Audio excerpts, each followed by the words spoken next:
central banks are relatively new inventions. An American president, Andrew Jackson, even cancelled its country's central bank in the 19th century because he did not think that it was very important. But things have changed since then. Central banks today are the most important feature of the financial systems of most countries of the world. Central banks are a bizarre hybrids. Some of their functions are identical to the functions of regular, commercial banks. Other functions are unique to the central bank. On certain functions it has an absolute legal monopoly. Central banks take deposits from other banks and, in certain cases, from foreign governments which deposit their foreign exchange and gold reserves for safekeeping, for instance, with the Federal Reserve Bank of the United States. The central bank invests the foreign exchange reserves of the country while trying to maintain an investment portfolio similar to the trade composition of its client, the state. The central bank also holds on to the gold reserves of the country. Most central banks have lately tried to get rid of their gold, due to its ever-declining prices. Since the gold is registered in their books in historical values, central banks are showing a handsome profit on this line of activity. Central banks, especially the American one, also participate in important, international negotiations. If they do not do so directly, they exert influence behind the scenes. The German Bundesbank virtually dictated Germany's position in the negotiations leading to the Maastricht Treaty. It forced the hands of its co-signatories to agree to strict terms of accession into the euro single currency project. The Bundesbank demanded that a country's economy be totally stable, low debt ratios, low inflation, before it is accepted as part of the euro. It is an irony of history that Germany itself is not eligible under these criteria and cannot be accepted as a member in the club whose rules it has assisted to formulate. But all these constitute a secondary and marginal portion of a central bank's activities. The main function of a modern central bank is the monitoring and regulation of interest rates in the economy. The central bank does this by changing the interest rates that it charges on money that it lends to the banking system through its discount windows. Interest rates is supposed to influence the level of economic activity in the economy. This supposed link has not unequivocally proven by economic research. Also, there usually is a delay between the alteration of interest rates and the foreseen impact on the economy. This makes assessment of the interest rate policy difficult. Still, central banks use interest rates to fine-tune the economy. Higher interest rates means lower economic activity and lower inflation. The reverse is also supposed to be true. Even shifts of 0.25 percentage point are sufficient to send the stock exchanges tumbling together with the bond markets. In 1994, a long-term trend of increase in interest rate commenced in the United States, doubling interest rates from 3 to 6%. Investors in the bond markets lost $1 trillion, that's 1,000 billion USD, in 1 year. Even today, currency traders all around the world dread the decisions of the Bundesbank and sit with their eyes glued to the trading screen on days in which announcements are expected. Interest rates is only the latest fad. Prior to this, and under the influence of the Chicago School of Economics, central banks used to monitor and manipulate money supply aggregates. Simply put, they would sell bonds to the public, and thus absorb liquid means, money, or buy from the public, and, thus, inject liquidity. Otherwise, they would restrict the amount of printed money and limit the government's ability to borrow. Even prior to that fashion, there was a widespread belief in the effectiveness of manipulating exchange rates.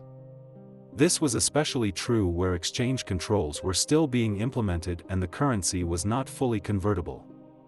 Britain removed its exchange controls only as late as 1979.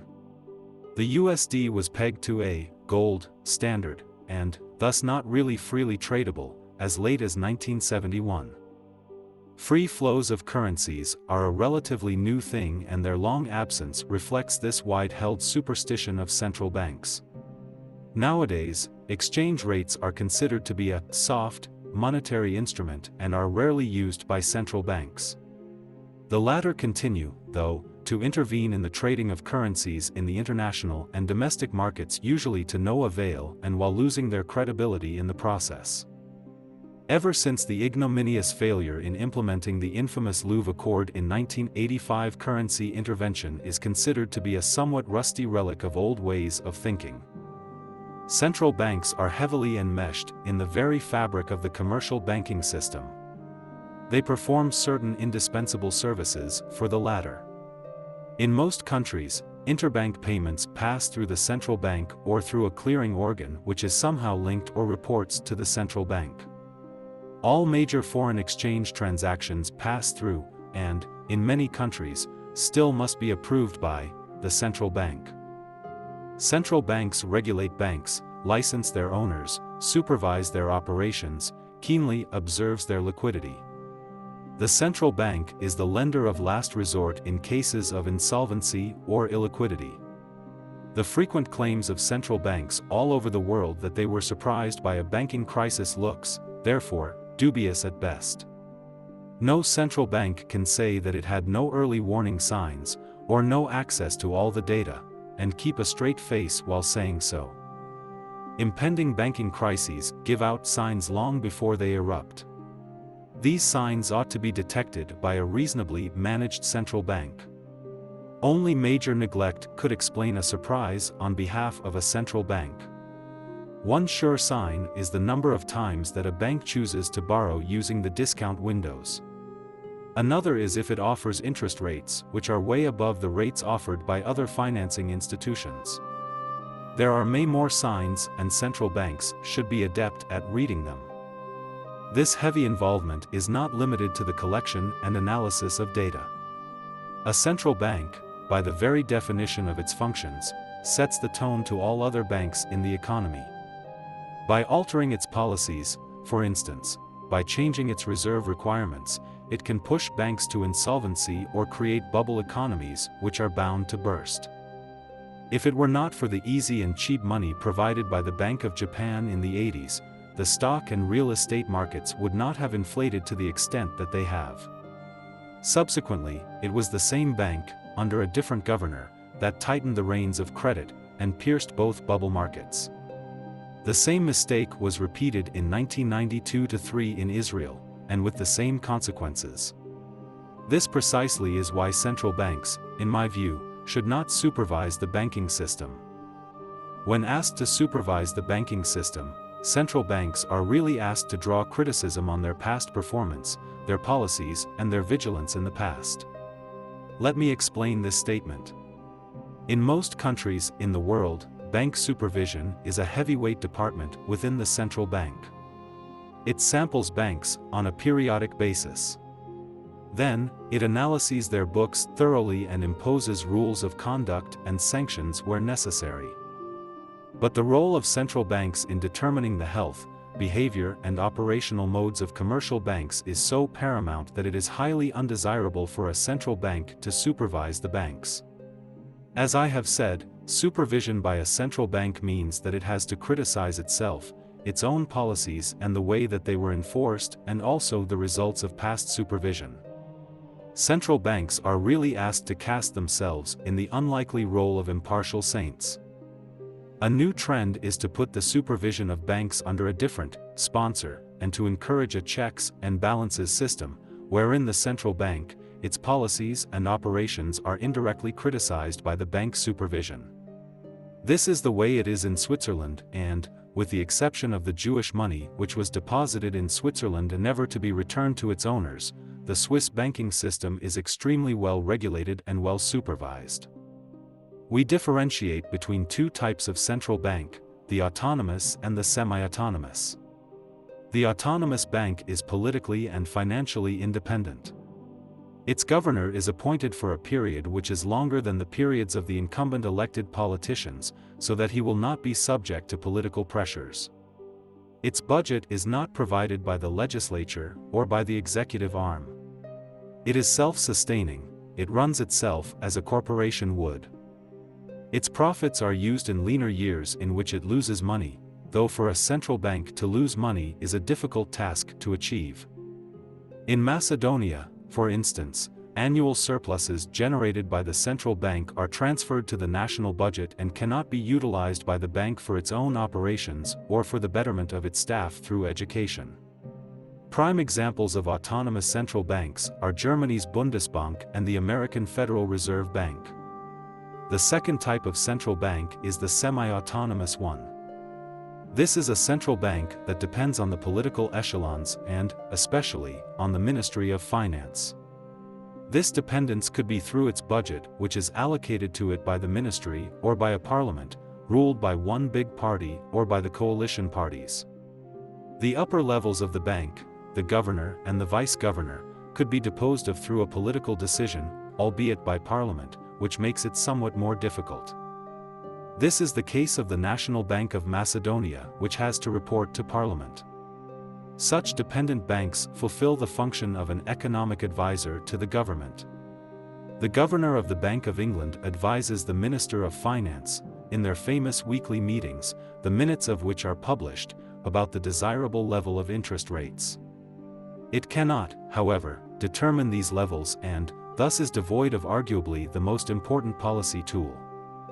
The situation is somewhat better with the Bank of Israel, which can play around with interest rates and foreign exchange rates, but not entirely freely.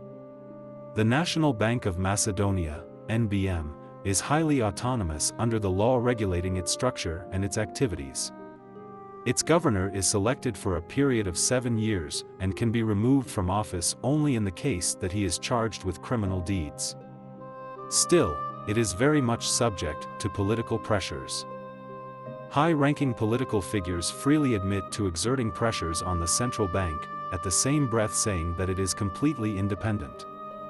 The NBM is young and most of its staff, however bright, are inexperienced. With the kind of wages that it pays, it cannot attract the best available talents. The budgetary surpluses that it generates could have been used for this purpose and to hire world-renowned consultants, from Switzerland, for instance, to help the bank overcome the experience gap. But the money is transferred to the budget, as we said. So, the bank had to do with charity received from United States ID, the Know-How Fund, and so on. Some of the help thus provided was good and relevant, other advice was, in my view, wrong for the local circumstances. Take supervision, it was modeled after the Americans and British. Those are the worst supervisors in the West, if we do not consider the Japanese. And with all this, the bank had to cope with extraordinarily difficult circumstances since its very inception. The 1993 banking crisis, the frozen currency accounts, the collapse of the Stidilnikas, crowned by the TAT affair. Older, more experienced central banks would have folded under the pressure. Taking everything under consideration, the NBM has performed remarkably well. The proof is in the stability of the local currency, the denar. This is the main function of a central bank.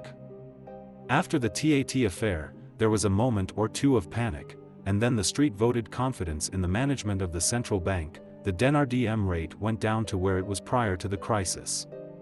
Now, the central bank is facing its most daunting task, facing the truth without fear and without prejudice. Bank supervision needs to be overhauled and lessons need to be learnt. The political independence of the bank needs to be increased greatly. The bank must decide what to do with TAT and with the other failing Stidilnikas. They could be sold to the banks as portfolios of assets and liabilities. The Bank of England sold Barings Bank in 1995 to the ING Dutch Bank. The central bank could, and has to, force the owners of the failing Stidilnikas to increase their equity capital, by using their personal property, where necessary. This was successfully done, again, by the Bank of England, in the 1991 case of the BCCI scandal. The state of Macedonia could decide to take over the obligations of the failed system and somehow pay back the depositors. Israel, 1983, the United States, 1985-7, and a dozen other countries have done so recently. The central bank could increase the reserve requirements and the deposit insurance premiums. But these are all artificial, ad hoc, solutions. something more radical needs to be done. A total restructuring of the banking system. The stadilnikas have to be abolished. The capital required to open a bank or a branch of a bank has to be lowered to 4 million DM, to conform with world standards and with the size of the economy of Macedonia. Banks should be allowed to diversify their activities, as long as they are of a financial nature, to form joint venture with other providers of financial services, such as insurance companies, and to open a thick network of branches. And bank supervision must be separated from the central bank and set to criticize the central bank and its policies, decisions, and operations on a regular basis. There are no reasons why Macedonia should not become a financial center of the Balkans, and there are many reasons why it should.